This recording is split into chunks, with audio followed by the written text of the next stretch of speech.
السلام عليك زين الأنبياء السلام عليك. Bismillah ar-Rahman ar-Rahim. In the name of God, the All-Merciful, the Most Merciful, we praise Him and we send peace and blessings upon the Prophet Muhammad and upon all of the prophets and messengers. Welcome everyone to the beauty of Islam. This is actually the final session for this class. And in this session, we're going to talk about the heart, but we're also going to look at it from the perspective of how Muslims see the world and live in the world as people of faith and how that really relates to the heart. So we'll look at what we mean by the heart, and we'll talk about what it means for the heart to see, to be able to see.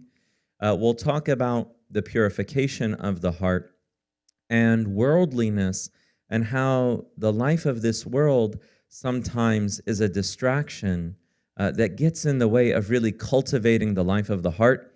And then we'll end this session and the entire series on talking about the ultimate goal and purpose and outcome of Islam as Muslims understand it.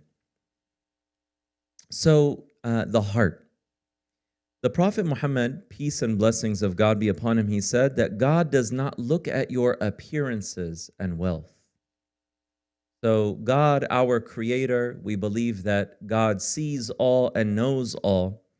And the Prophet Muhammad tells us, peace and blessings be upon him, that God does not look at your appearances and wealth. You know, a lot of times people are really focused on how we look and how much money we have. But in the sight of God, those things are actually not the most important at all. But what is it that He does look at? He doesn't care if a person is considered to be more handsome or beautiful than others or not, or if a person is wealthy or if a person does not have much wealth. Those things are not the measure of importance with the divine, but rather, as the Prophet Muhammad teaches us, He looks at your hearts and your deeds. So when God looks at us and we are measured in the sight of God, it is according to the state of our hearts and the state of our actions, the quality of our deeds. So when we talk about the heart, we're not referring to the physical heart that pumps blood. And when God looks at you, He looks to see if, you know, how much cholesterol you have and how much blood is flowing through your veins. That's not really what it's about, but rather we're referring to the physical, the spiritual heart, not the physical heart, the spiritual heart. And the heart is really the seat of understanding and consciousness, according to Muslim scholars. So the spiritual heart that comprehends realities, and the spiritual heart that's connected to the heavenly realm. And if we're really going to simplify it, when we talk about the heart, we're talking about the essence of who you are. Who we are as human beings. If a person, God forbid, if a person loses a limb, does that mean that they are no longer who they really are? It's not that limb or that particular way that we look that is the essence of who we are. The essence of who we are is our heart. So that's what we're referring to in this session. When we're talking about the heart, we're talking about the spiritual heart. So then that brings us to the next point. Okay, there's a beautiful statement by one of the great scholars and spiritual masters of the Islamic tradition, Imam Al-Ghazali. He says that the heart is never devoid of the sweetness of love, that the heart always has this experience of love. But then he says, either the love of the world or the love of God. The two cannot coexist. So this beautiful statement from one of the greatest Islamic scholars, arguably the greatest Islamic scholar in history, it shows us that we are made to love. You know, when we talk about the heart, oftentimes, you know, when people think of the heart, they think of love, right? Because when we love someone, We feel it in the essence, in our very core. And that's because it's related very closely to this higher understanding of love, which is a love that's connected to God. But it shows us that we as human beings, we're built to love, we're made to love. And, there's an entire industry, whether it's people trying to find love through, appearing beautiful, or people wishing that they could be loved by others, or seeking to love another person. There's so much of the world that is dedicated to this, trying to find a sense of love, which once again speaks to our nature as human beings, that we love love. Well, why is it that we love love? As Muslims, we would say that the one most deserving of love, the possessor of absolute beauty and majesty and perfection, God Most High, that He created us that way so that we could seek Him and that we could fulfill our search for love in the highest and holiest beauty, which is the love of God. But as we talked about also before in previous sessions, that the world that we live in, there are so many things in this world that serve as distractions or sometimes obstacles or veils that cover the heart, the spiritual heart. And when the heart is covered by these things that are worldly, and the heart is not purified from spiritual diseases, it is then classified in the Quran, and according to Muslim scholars, the heart is then classified as blind. So in the Quran, when God talks about people who are willfully blind, He's not talking about people who have lost the sense of sight. That's not what God is referring to, but people who are spiritually blind. So this whole pursuit of the heart and the purification of the heart and filling it with iman, the Arabic word for faith, it's about helping our hearts come to witness God Most High. So the heart is never devoid of the sweetness of love, either the love of the world or the love of God. And the entire spiritual path and pursuit of religion, of Islam, is to fill the heart with the love of God. So God says in the Quran, فَإِنَّهَا لَا تَعْمَى الْأَبْصَارِ وَلَكِنْ تَعْمَى الْقُلُوبُ الَّتِي فِي الصُّدُورِ. Indeed, it is not the eyes that are blind, but it is their hearts within their chests that grow blind. God talks about a people in the Quran who do not actually see anything in the world around them that indicates or points towards the Creator.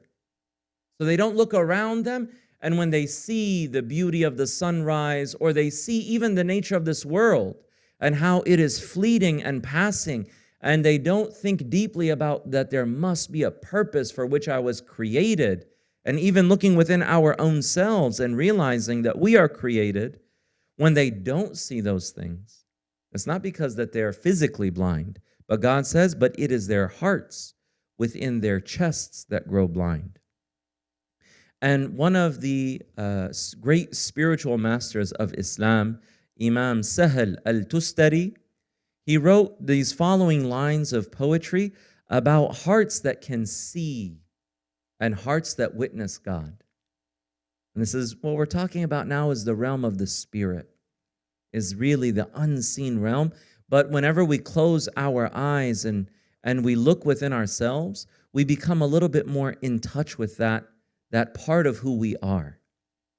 So he says about people who can see, the opposite of those who are mentioned in this verse here, he said, the hearts of knowers have eyes. The hearts of knowers have eyes. Now, we're not talking about something like really weird that there's an eye inside of your heart, but there is a certain degree with the spirit which we're able to witness and perceive. And we perceive deeper realities with the inner sight than we do with merely our outward eyes. The hearts of knowers have eyes that see what those who have sight, lookers, people who can see things physically, cannot see. And they have tongues with discourses of secrets beyond what the recording angels know. And they have wings that fly without feathers. To where? To the kingdom of the Lord of the worlds. So these are all beautiful kind of indications written by one of the spiritual masters of Islam, talking about the life of the heart.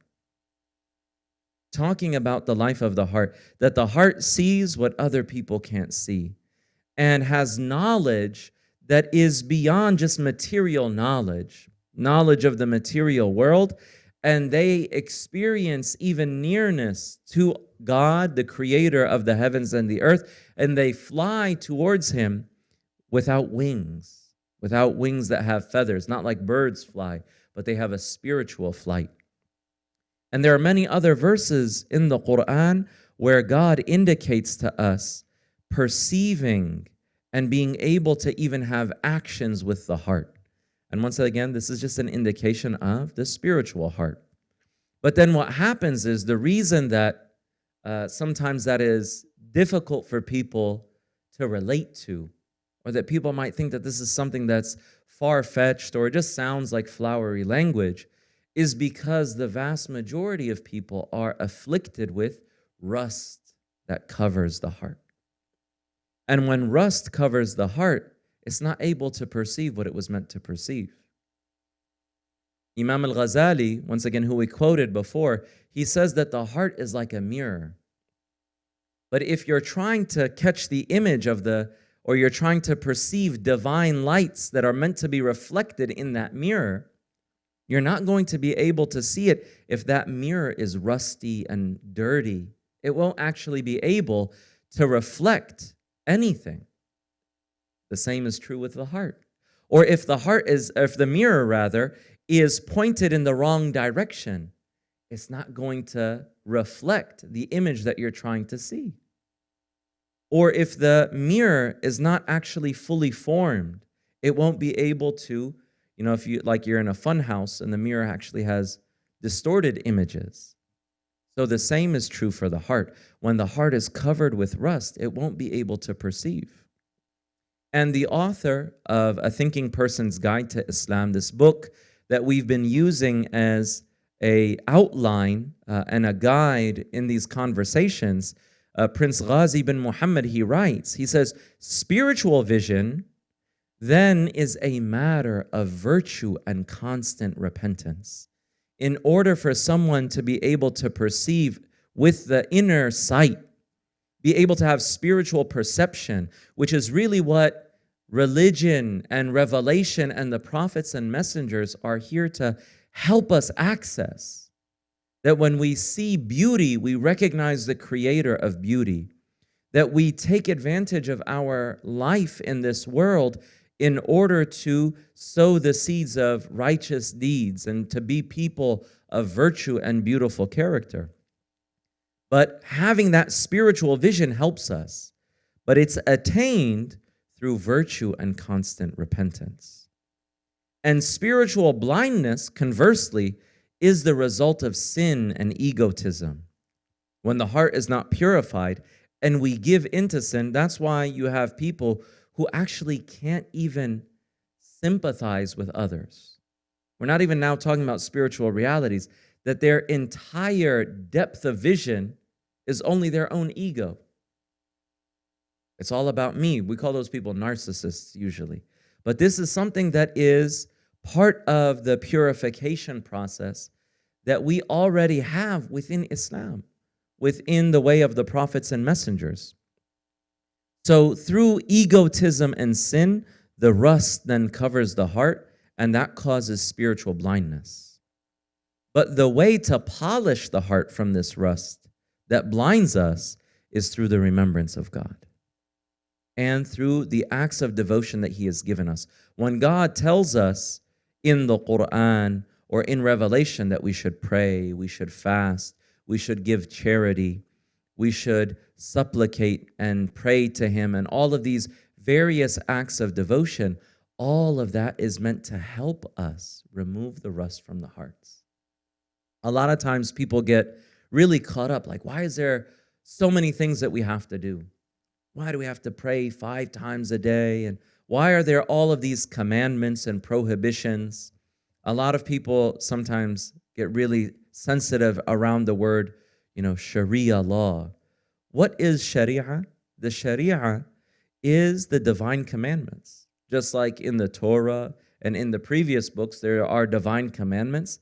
That is essentially what the Sharia is. And why is it important to us as Muslims? Because it gives us a compass that teaches us how to live in this world. And not just how to live in this world, and that's all, in order for our hearts to be polished and that we are constantly honing and enhancing our spiritual insight, our ability to see with the light of faith. So prayer, fasting, the pilgrimage, all of these acts of worship, they actually cleanse the heart. They remove that rust from the heart. They polish the heart. And when the heart is cleansed and purified in that way, you're able to access what it means to really be alive. What it means to really be alive.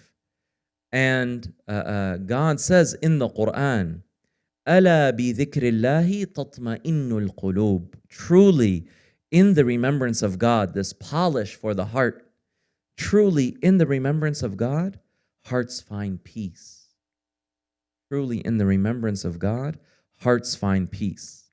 But without this remembrance, without the heart being polished, we're more susceptible to devilish insinuations and egotistical whims.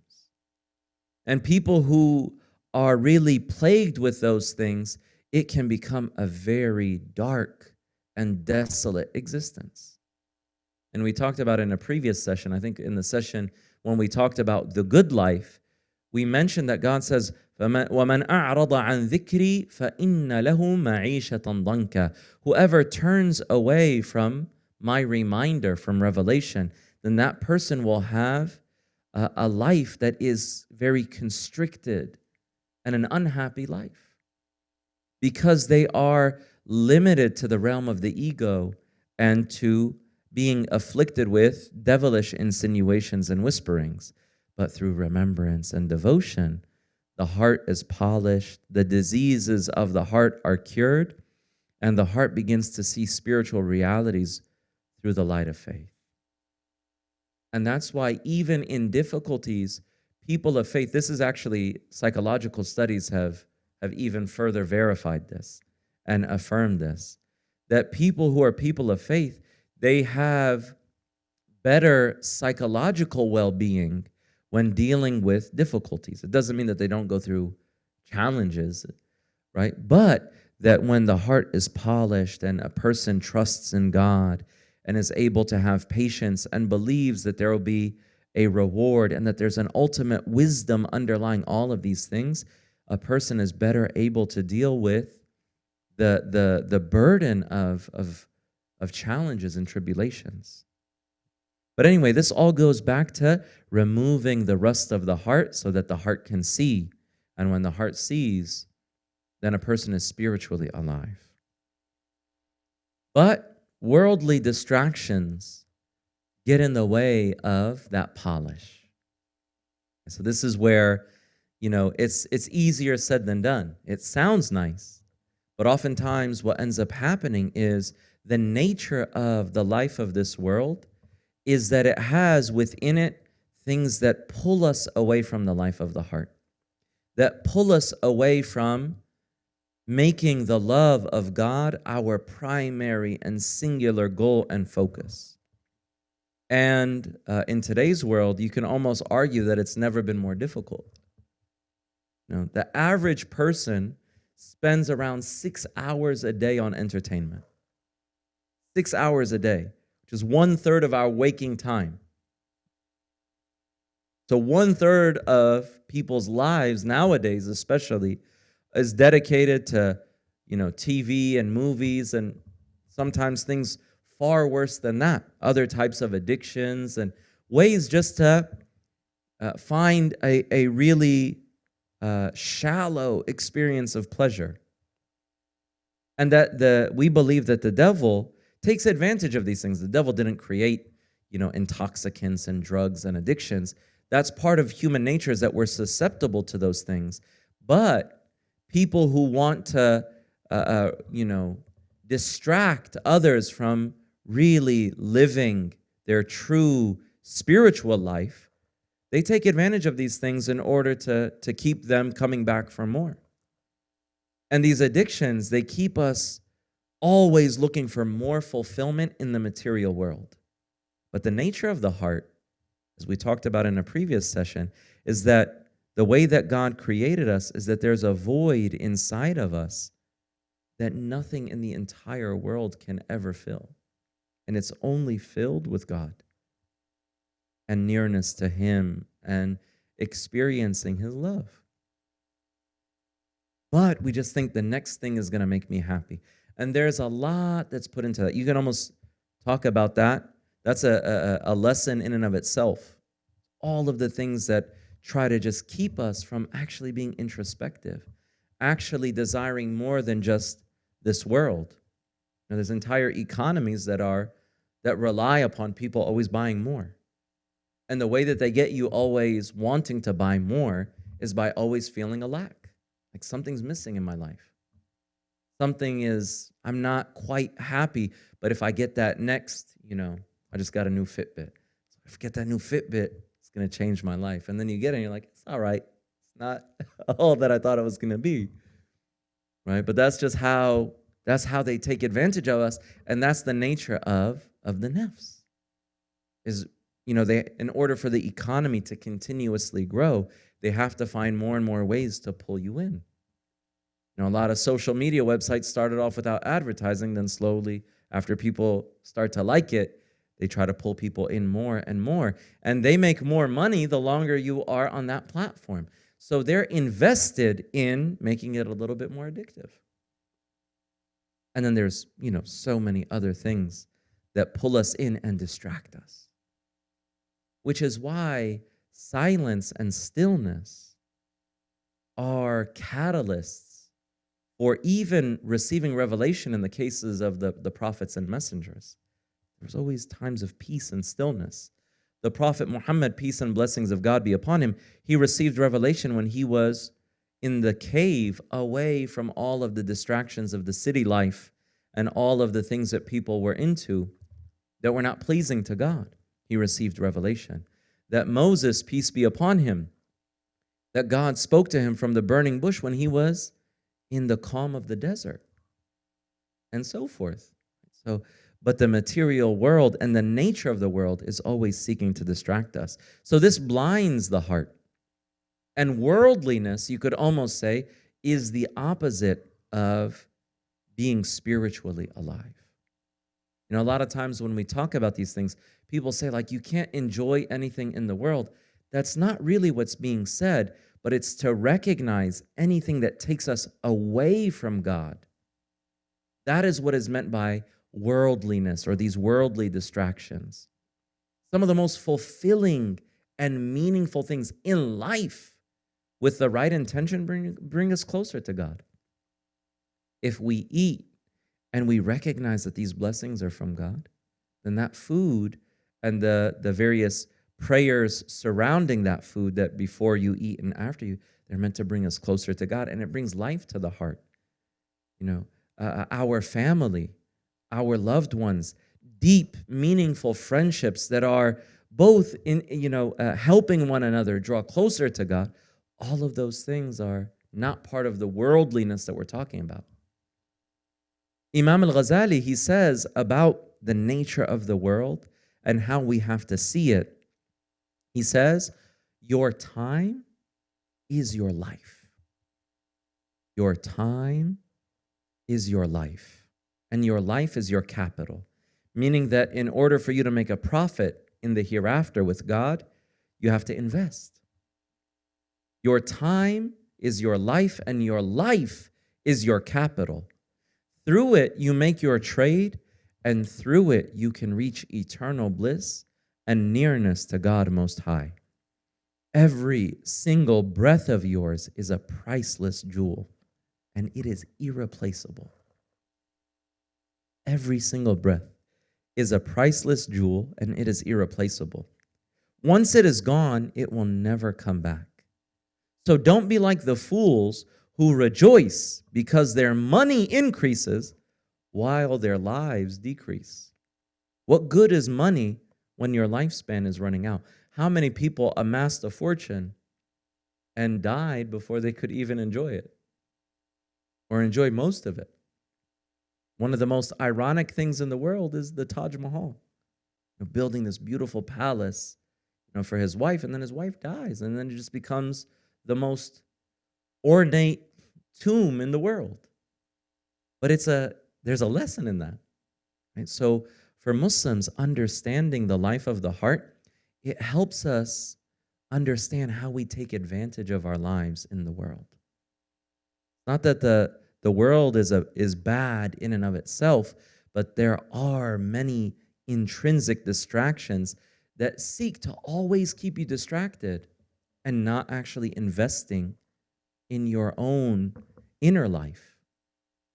And now with, all of the technologies and notifications and ways of accessing entertainment, it's hard for people even to deal with their own problems because these distractions become these ways of drowning out these difficulties rather than having the courage and the strength and building that through looking inward and developing our internal life.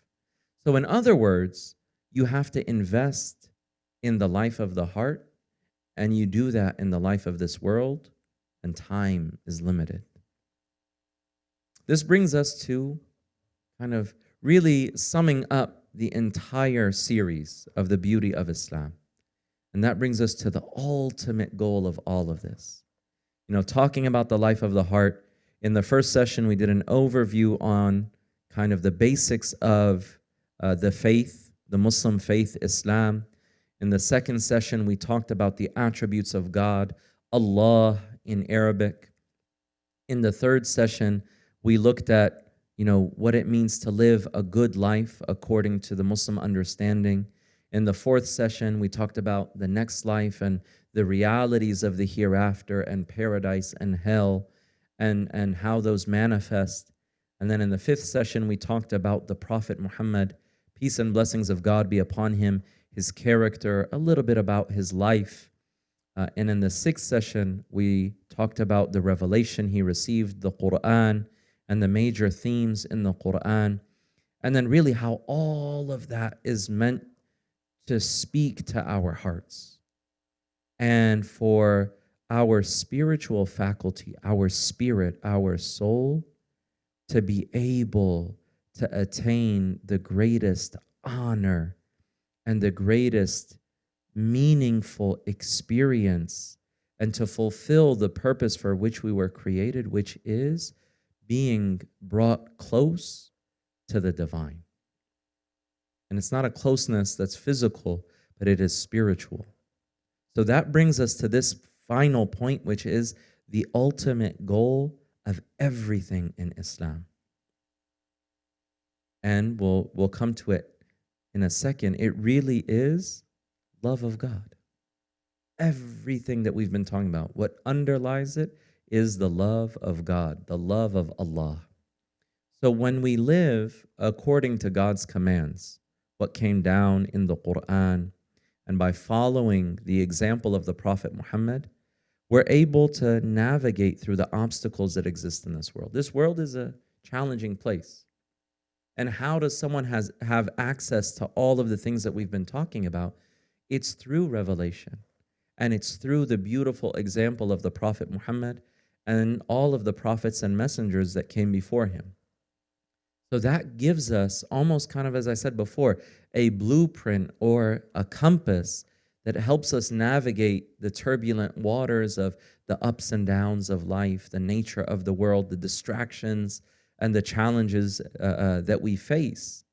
And the ultimate goal in doing that is to purify the heart so that when we meet God, we come to him with a heart that is sound. God says in the Quran that on the day of resurrection, nothing will benefit a person. All of the money in the world, all of the accolades, all of the degrees, all of the followers, all of the things that people sometimes revere in the life of this world are of no worth. They're of no value. The only thing that will save a person is when they come to God with a heart that is sound. إِلَّا مَنْ أَتَى اللَّهَ بِقَلْبٍ سَلِيمٍ. Whoever comes to God with a heart that is sound. And everything in Islam is directed towards helping us achieve that. And when we achieve that, we attain a level of honor. We experience a sweetness in our souls that nothing in the world can ever compare to. And it's really summarized and brought entirely together in a statement, a hadith, a narration of the Prophet Muhammad, peace and blessings of God be upon him. And he teaches us the greatest thing to seek in our religious lives when he told us that God says that nothing is more beloved to me. This is God, the divine, saying this. Nothing is more beloved to me as a means for my servant to draw nearer to me than that which I have made an obligation upon him or upon her. And my servant continues to draw nearer to me through extra voluntary acts of worship. So remember how we talked about polishing the heart through remembrance, through prayer, through fasting. So the most beloved thing to God are the commandments that he has told us to fulfill. And then when we continue to seek to polish the heart and to draw closer to him through remembrance, through prayer, through fasting, through other acts of worship, through charity, through beautiful character, we draw closer to God until God says that my servant continues to draw nearer to me through extra voluntary acts of worship until I love him. Until I love him or I love her. So what does that love look like? What is that love? How does it manifest in the life of that particular individual, that man or woman? And then God says in this hadith, in this statement of the Prophet Muhammad, quoting the divine, and when I love him, I am the hearing with which he hears.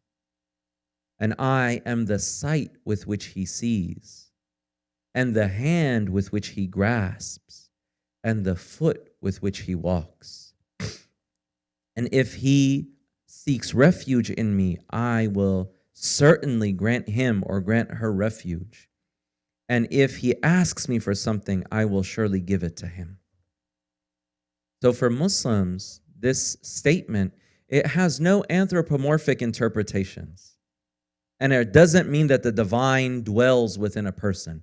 That's absolutely not the case. But what it means is that God takes care of all of that person's affairs, and that in this hadith, this statement of the Prophet Muhammad, it gets so detailed to explain the degree of his intimate support and assistance for the servant that has been given his love. That's what it's all about. And Imam Al-Ghazali, he kind of highlights this.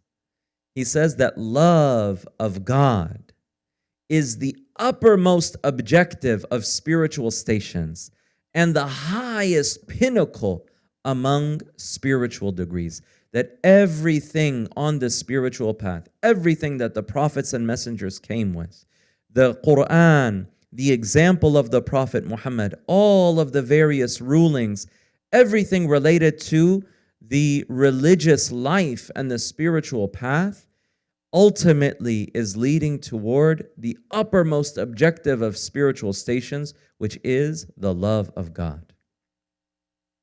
And this is why, as the Prophet Muhammad informed us, peace and blessings be upon him, that the greatest experience, the greatest reward that is ever granted to the people of paradise is gazing upon God's noble countenance.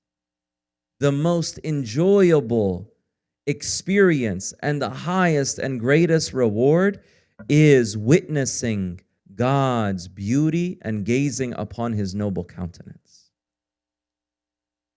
So I really hope that we've been able to convey in this series, the beauty that underlies everything in Islam.